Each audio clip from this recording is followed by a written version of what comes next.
Good morning student. आज मैं आपके लिए लेके आई हूँ कक्षा 12 पाठ 1 भक्तिन पाठ के प्रश्न उत्तर, जिसकी लेखिका है महादेवी वर्मा। देखिए बच्चों, इस समय आप विद्यालय नहीं जा सकते हो, इसलिए आपको घर पर ही रहकर मेहनत करनी है, पढ़ाई करनी है। इसीलिए मैं आपके लिए बहुत अच्छी अच्छी वीडियो और उनके पाठ के प्रश्न उत्तर लेकर आई हूँ। उम्मीद है आपको इससे लाभ होगा। तो चलिए आइए देखते हैं पहला प्रश्न। और हाँ, अगर आप मेरे चैनल पर नए हो तो बच्चों इसको सब्सक्राइब कर लीजिए, लाइक शेयर भी कीजिए। इससे क्या होगा कि मेरी कोई भी वीडियो होगी, आने वाली वीडियो आपको सबसे पहले वो प्राप्त हो जाएगी और आप उसका लाभ उठा सकोगे। तो देखिए पहला क्या प्रश्न है, भक्तिन अपना वास्तविक नाम लोगों से क्यों छुपाती थी? भक्तिन को यह नाम किसने और क्यों दिया होगा? तो भक्तिन, उत्तर क्या है इसका? देखिए, भक्तिन का असली नाम लक्ष्मीन अर्थात लक्ष्मी था। लक्ष्मी का अर्थ है धन की देवी, लेकिन दशा अपने नाम से बिल्कुल मेल नहीं खाती। ये मेल है, एक ही मात्रा दी है, नहीं खाती थी। उसके जीवन में धन का घोर अभाव था। यहाँ पर आएगा का, धन का घोर अभाव था, इसलिए वह अपना असली नाम किसी को नहीं बताती थी।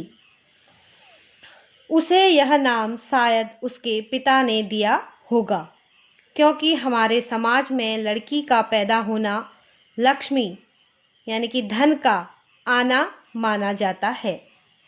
तो ये था हमारा पहला प्रश्न। अब आइए देखते हैं दूसरा प्रश्न। दूसरा हमारा प्रश्न है, 2 कन्या रत्न पैदा करने पर भक्तिन, ये रॉ है यहाँ पर, 2 कन्या रत्न पैदा करने पर भक्तिन पुत्र महिमा में अंधी जेठानियों द्वारा घृणा व उपेक्षा का, यहाँ पर इसको आप उपेक्षा लिखेंगे और नहीं लिखेंगे, उपेक्षा का शिकार बनी। ऐसी घटनाओं से ही अक्सर यह धारणा चलती है कि स्त्री ही, ये बच्चों को मैं डिक्टेट करती हूँ तो मिस्टेक होती है, स्त्री ही स्त्री की दुश्मन होती है। क्या इससे आप सहमत हैं? तो उत्तर देखिए इसका, भारत एक पुरुष प्रधान देश रहा है। मध्यकालीन भारत में तो बेटियों को बोझ समझा जाता है। समाज में आज भी होने वाली कन्या भ्रूण हत्या की घटनाएं इसी मनोवृत्ति का प्रमाण देती हैं। साथ ही साथ यह माना जाता है कि बेटी का विवाह करने पर वह तो दूसरे घर की हो जाती है, जबकि उनमें बेटे से अपने वंश को आगे बढ़ाने की इच्छा बनी रहती है। पुत्र को बुढ़ापे की लाठी माना जाता है। ऐसे ही दकियानूसी विचार, इसको दो पढ़ेंगे, दकियानूसी विचार हमारे समाज में आज भी व्याप्त हैं।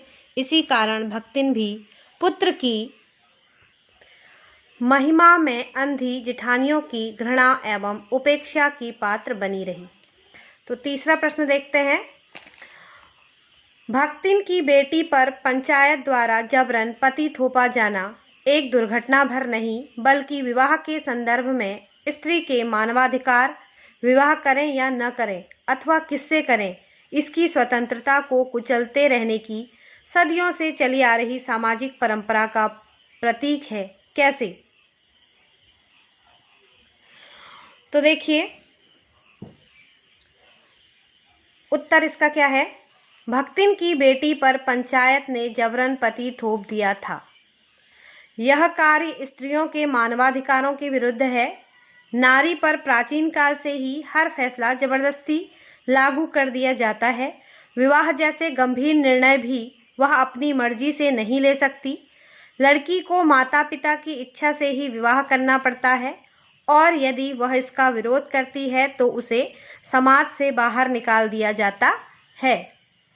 ठीक है, उसे समाज से बाहर निकाल दिया जाता है। अब देखिए अगला प्रश्न, प्रश्न नंबर 4। भक्तिन अच्छी है यह कहना कठिन होगा क्योंकि उसमें दुर्गुणों का अभाव नहीं, लेकिन लेखिका ने ऐसा क्यों कहा होगा? उत्तर देखते हैं इसका। भक्तिन अच्छी है पर उसके दुर्गुणों को 3 तर्कों के आधार पर बताया गया है। जैसे वह सत्यवादी हरिश्चंद्र नहीं है, वह रुपये पैसों को मटकी में रख देती है और बताती है कि उसने संभाला है। भक्तिन सभी बातों और कामों को अपनी सुविधा के अनुसार ढालने में निपुण है, जो कई बार दूसरों को नापसंद होता है। ठीक है। अब 5वां प्रश्न इसका देखिए। भक्तिन द्वारा शास्त्र के प्रश्न को सुविधा से सुलझा लेने का क्या उदाहरण लेखिका ने दिया है? इसका उत्तर देखिए। लेखिका ने बताया कि उसे स्त्रियों का सिर मुंडाना अच्छा नहीं लगता था, इसलिए उसने उसे रोकना चाहा, तो भक्तिन ने शास्त्र का उदाहरण देते हुए कहा कि तीर्थ गए मुंडाए सिद्ध, अर्थात सिद्ध लोग सिर मुंडवाकर तीर्थ करने गए। लेखिका के लिए रहस्यमय सूत्र समझना संभव नहीं था, अतः वह चुप हो गई। अगला प्रश्न देखिए। भक्तिन के आ जाने से महादेवी अधिक देहाती कैसे हो गई? तो इसका उत्तर है, भक्तिन गांव में रहते हुए भी इस गुण से परिपूर्ण थी कि वह दूसरों को अपने मन के अनुसार बना लेती थी। उससे इस गुण का प्रभाव इस गुण का प्रभाव लेखिका पर भी पड़ा। अब लेखिका ने भी गांव के लगभग सभी संस्कारों को अपना लिया था।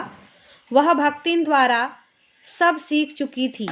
भक्तिन ने रात को मकई का बना दलिया, सवेरे मट्ठे के साथ बाजरे के तिल लगे, रात के बचे हुए पुए, ज्वार के बचे हुए भुट्टे के हरे दाने की खिचड़ी आदि, ज्वार के भुने हुए भुट्टे के हरे दाने की खिचड़ी आदि खिलाकर तथा उनके गुणों का वर्णन करके लेखिका को भी देहाती बना दिया था।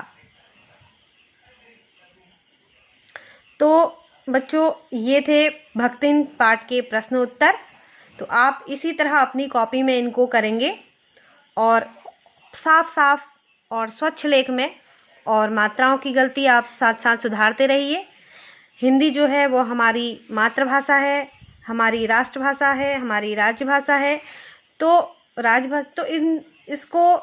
जितना अच्छा, जितना सुंदर तरीके से आप लिख सकते हैं, जितने अच्छे और जितने सुंदर तरीके से इसको सीख सकते हैं, वह आपके लिए लाभकारी होगा और आपके परीक्षा में बहुत अच्छे मार्क्स आएंगे। इसी शुभकामना के साथ मिलते हैं अगली वीडियो में।